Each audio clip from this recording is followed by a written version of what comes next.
Hello po, magandang araw. Tara po, samahan niyo po ako at gagawa po ako ng masarap na merienda, puto kutsinta.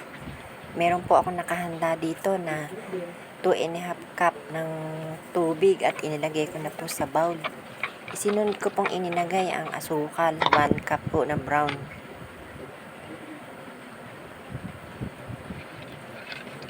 Halu-haluin ko po ito at para matunaw po ang asukal.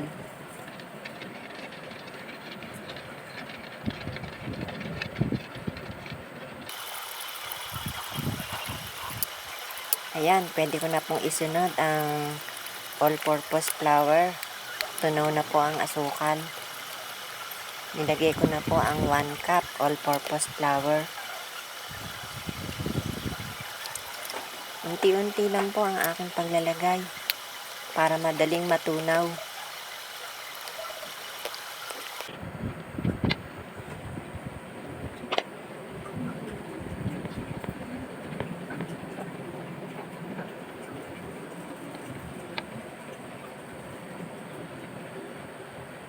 Halo-haluin ko pong mabuti para matunaw ang harina. Ayan, pwede nang isunod ang nahuhuli.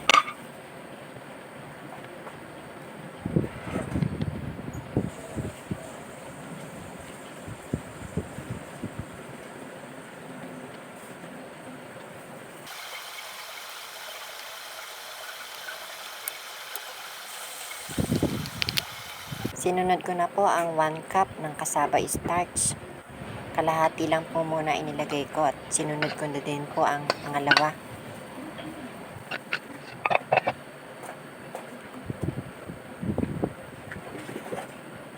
Madali lang po itong matunaw.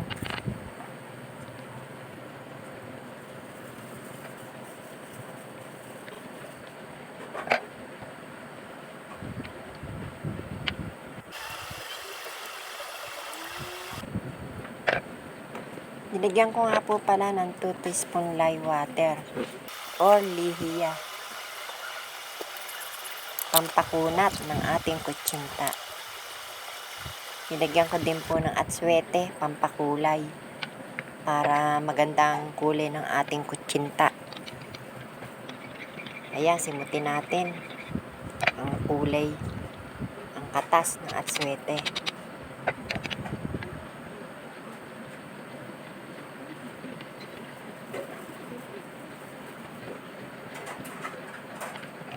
Haluin natin mabuti.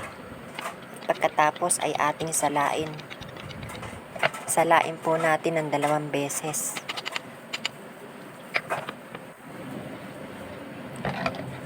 Para makita natin kung may buo-buong naiwan.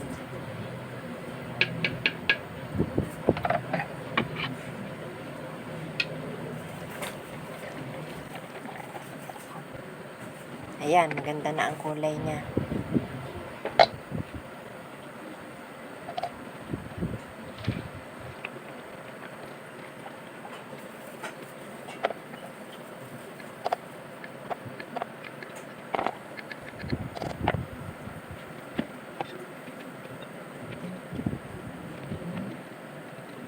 Tabi po muna natin at lagyan natin ng mantika ang mga molder para hindi dumikit ang kutsinta.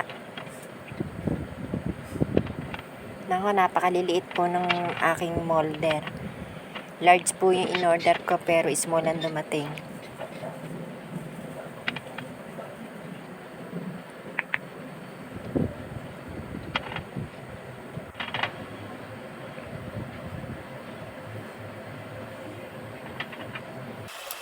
Wala po akong brush, kaya kakamayin ko na lang po ang pagpapahid sa molder.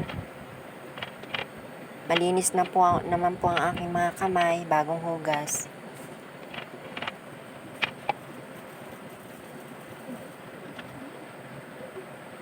Yan, okay na. Pwede na natin takalan. Mix muna natin ang ating mixture at pumapailalim, ay nabubulol, pumapailalim yung mixture, kaya kailangan po halu-haluin natin.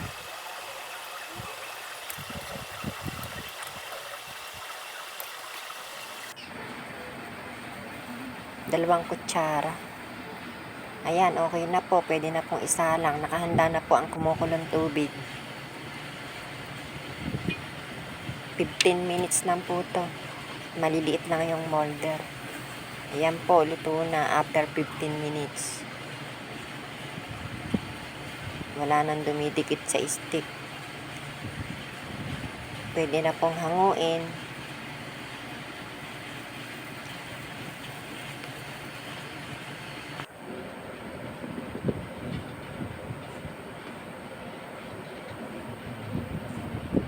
Ayan po.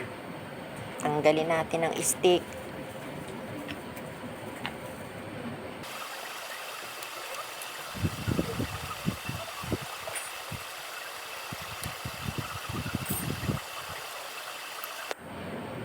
Ayan, cute. Cute ang ating kutsinta. Kung nagustuhan nyo po ang aking video ay please like, comment, share. Like, comment, and share. Nabubulol po, pasensya na.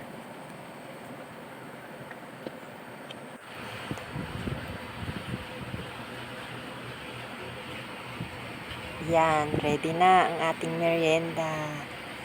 Meron pa pong natira na pangalawang batch.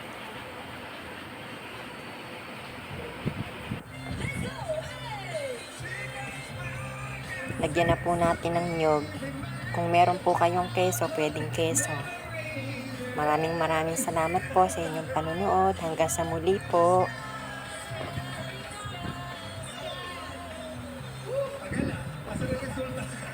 Bye-bye po.